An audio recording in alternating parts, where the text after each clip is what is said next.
الرسول عليه صلى الله الصلاة عليه وسلم. والسلام الدنيا متاع وخير متاعها المرأة الصالحة جاءن الدنيا توني مش على جلن الرجال نمو مشاني دبرتي قاري أجلني بيتا مالي في كان جلني وانتي نمني أكانت تكانني يقول لي جريني اللي كبليسو دبرتي ده جهي قدك أبدي جريني تلشونا في اللي أبا وراتي في يوكان هوا صافي أكاسمس جريني كان تلشونا في يوكابليسو دافي dubartiitu gahee qabaa jechaadha.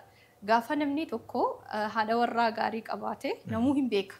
Hagam takka tasgabbiin qananiin akka itti dhagahamu jechaadha. So hamma fedhellee namni sun qabeenya qabaatee meeshaa babbareeda qabaatee warqii ulfaataa qabaatee haati warraa mana keessatti itti dabdee taanaaniin jiruun guutuu nutti garagalaa jechaadha. Ilmaan akkatti guddisuu yaaddahaa walii galteen yoon jiraatini wanti kunniinuu jireenya isaa jeequmsa keessa galchaa jecha. Kanaaf dubartiidha jedhanii dubartii keessaa kam jedhan dubartii gaarii jedhanii jechaadha. Gaafa kana namni dubartii gaarii gaafa waliif kennu jaalalarraa gaafa ta'e waan jaalattu buleessa keetii kenneeta.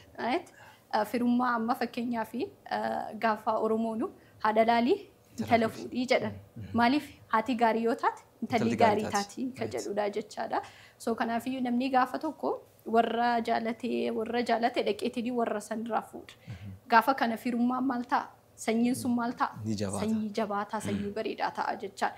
Hubatuu dhabuudhaaf malee waan Islaama jedhee negatiivatti fudhatuu barbaannaadha malee diippilee soo keessa seenanii waan poozitiivaa keessa soqanii guutuun waan poozitiivaa argatu jechaadha. Sababa kana sanyii cimsuudhaaf sanyii bareeda qabaachuudhaaf namni kamiyyuu addunyaa kanarratti hortee bareeda jaalata, sanyii ittiin boonu jaalata, gosa ittiin boonu jaalata.